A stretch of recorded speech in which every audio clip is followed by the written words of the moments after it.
What's going on, guys? Brandon Ross here, your Chevy source at Turner Chevrolet in Harrisburg, PA.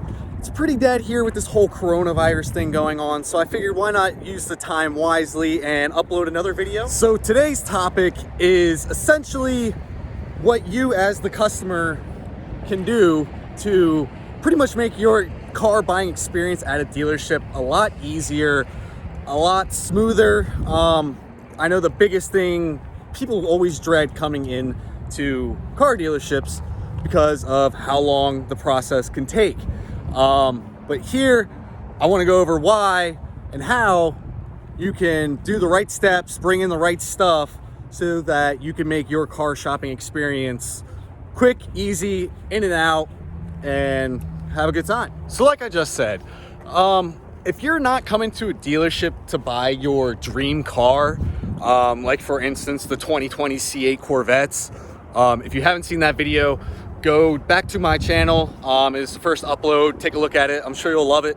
But if you're not purchasing a vehicle like that, or a Dodge Hellcat, the Ford GT, Mustang, stuff like that, you're probably not looking too forward to coming into a dealership to purchase your next car that spent a whole bunch of money, thousands of dollars. And the last thing you probably don't want to do is spend 3, 4, 5 hours at a dealership when you could probably be doing so much more with your day. So here are some things that you can bring to the dealership, or what you can do while you're at the dealership to just make your whole experience a lot better, and actually try and have some fun while buying a car. Now, the first thing, it's pretty self-explanatory, but make sure you have your driver's license with you, or at the very bare minimum, have your state ID with you. Here in Pennsylvania, you can actually purchase a car with just a state ID. If you're looking to finance the vehicle, some lenders won't accept that. They do want a driver's license, but some do accept a state ID.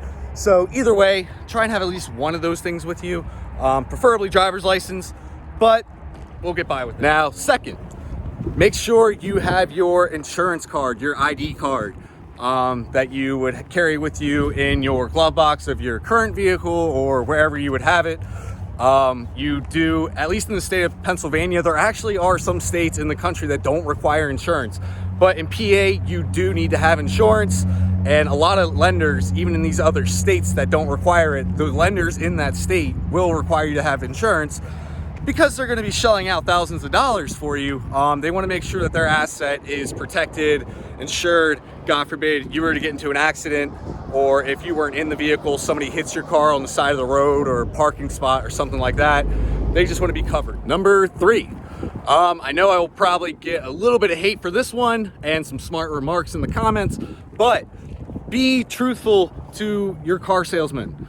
I say that because it is actually a statistic.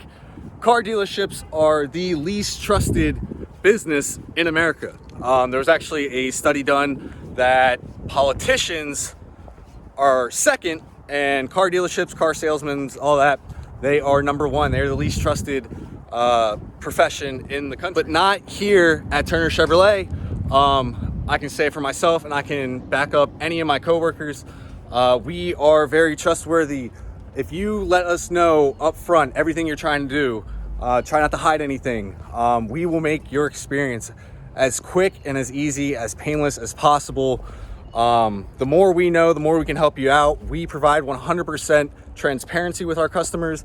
All we do is ask for it in return, and it just makes everybody happy in the process. Next, number 4, if you do have a trade involved, whether it's paid off or you still have a loan on it, make sure you at least bring your registration card, owner's card, whatever you want to call it.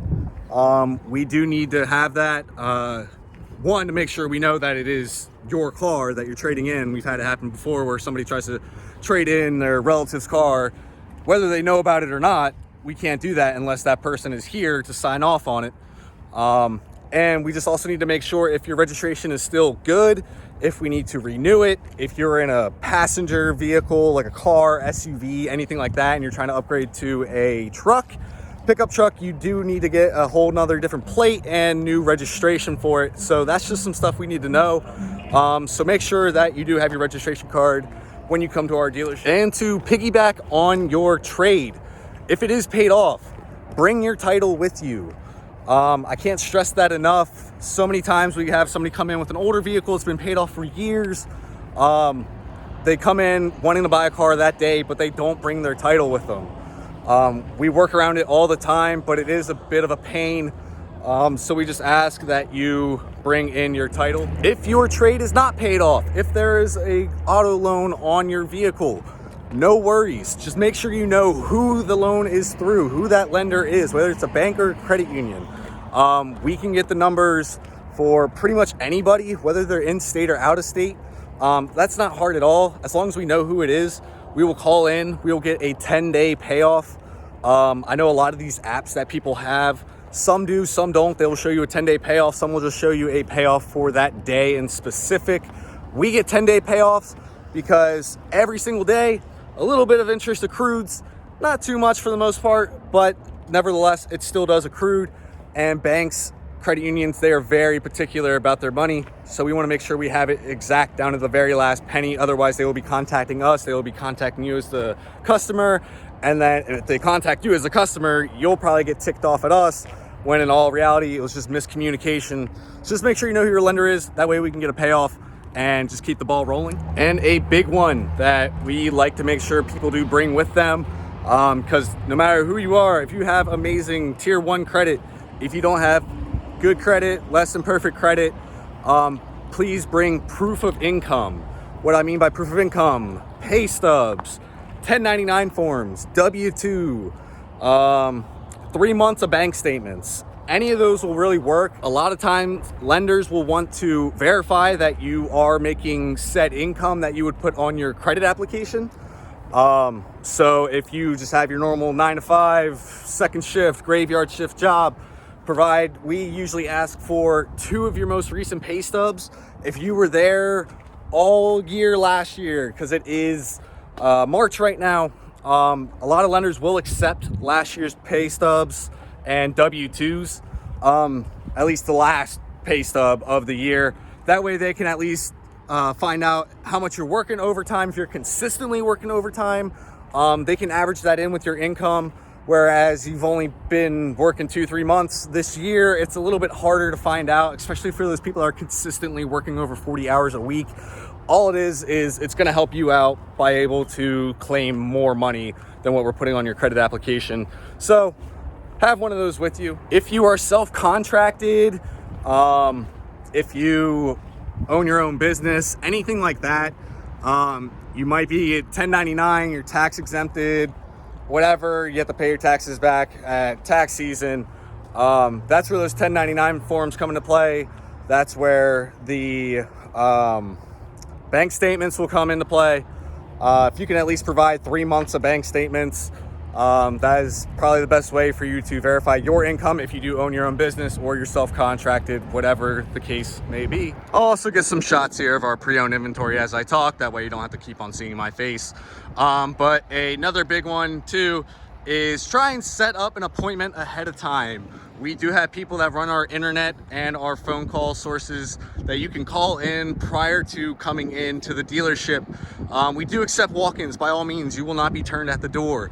But if you set up an appointment, it'll make your time a lot easier. We will be able to have somebody like me, for example, sales consultant, to be at your attention, readily available. Just less wait time in case we're busy or anything like that. Or we'll know, typically when somebody makes an appointment, they'll say, you know, I'm interested in a used vehicle, I'm interested in new. We do have a credit reestablishment program here. Some people are interested in that. Or they have a specific vehicle that they want to look at.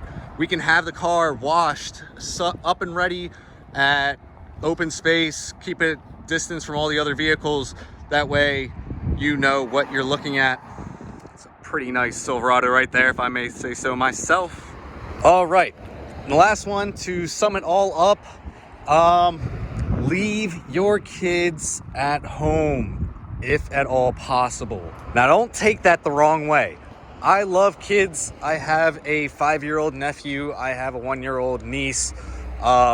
More than 9 times out of 10 probably, kids actually play a really good role for car salesmen when it comes to selling a car to their parents. If the kids love the car that we're looking at, they will push that parent to buy said car. But more often than not, that kid is going to whine and whine, especially if they didn't have their lunch, their breakfast, they didn't get their nap, they've been there for too long. I see it way too often. The kid just starts bickering and yelling and just gets the parent flustered, which then you can't make a rash decision. You don't even want to be in the dealership anymore. Either you're embarrassed, you're mad at your kid, you're just not in the car buying mood when you originally came in planning on buying a car. So long story short, if you can avoid it, if you can get a family member to watch your kid, if you can get a babysitter, anybody, if you have the means, just have somebody try and watch your kid and come in without them. Just come in with your spouse, your girlfriend, your boyfriend, whoever. That way we can get you all squared away. All right, so let's do a quick recap. I actually wrote everything down on a list because honestly I was probably going to forget. It looks like we did come up with 8 different things that you should bring with you, know before you come into the dealership, just to make yourself the most prepared you can possibly be to make your visit the quickest and smoothest. So now, don't forget, number 1, your driver's license or state ID. Remember, driver's license preferred. Number 2, your insurance card. You do need proof of insurance with us. Number 3 was a big one. Like I said, probably gonna get some hate down in the comments below, but tell the truth. Regardless if you do or not, we're going to be 100% transparent. So out of respect, we just feel it should be the same way. And that's the only way you're really going to help yourself, is if you tell the truth to us. That way we know which route for us to take for you. Number 4 is your registration card. Like I said, we got to make sure that you own the vehicle, and we just need to know whether or not we are renewing your registration, transferring it, upgrading it to a truck plate, downgrading it to a passenger plate. I don't know, but we need to know. Number 5, the title to your trade, if it is paid off, if you have a trade involved at all. If it's paid off, bring your title with you. If you do have an open auto loan on it, just make sure you know who it's through, where you're making your payments out to. You'd be surprised some people don't remember that because they'll just get it auto drafted out of their bank accounts and they don't really look at their bank statements.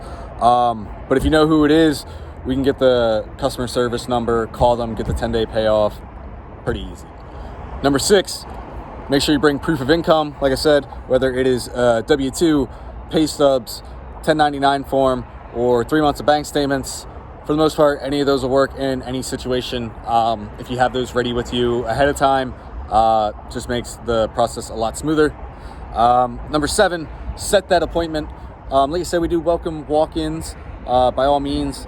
But if you do set that appointment ahead of time, we can make sure that we have a salesperson ready for you when you get in here. If you're on a specific vehicle when you set that appointment, we can have that vehicle ran through the wash and set off to the side just so that you can take a look at it. Nobody else can.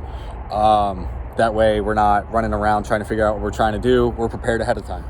And lastly, number 8, like I just said, please leave the kids at home. Like I said earlier, we can use kids as good tools as salespeople to get somebody to buy a car. Parents, they will definitely coerce a parent into buying a car, but more often than not, they're pretty annoying. I don't want to say annoying, but they can get very rambunctious. Like I said, if they don't eat, sleep, whatever, if they think they're waiting here too long, they'll get very anxious, very noisy, and just throw you as a customer off your groove. You're here to buy a car, not take care of your kids. So just try and get a babysitter or a family member or friend to watch them for you. And that'll pretty much sum it up, guys. If you like what you watched, please hit the like button down below. If there's anything else you want to discuss into further detail, by all means, comment down below. I will reply. We can have a conversation about it.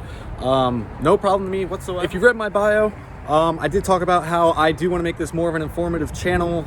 So this should be pretty much the Kickstarter to that part of it. I know I did a video of the C8 Corvette. Like I said, if you haven't seen that video, go ahead, watch that as well. Other than that, please leave a like, subscribe, and see you in the next video.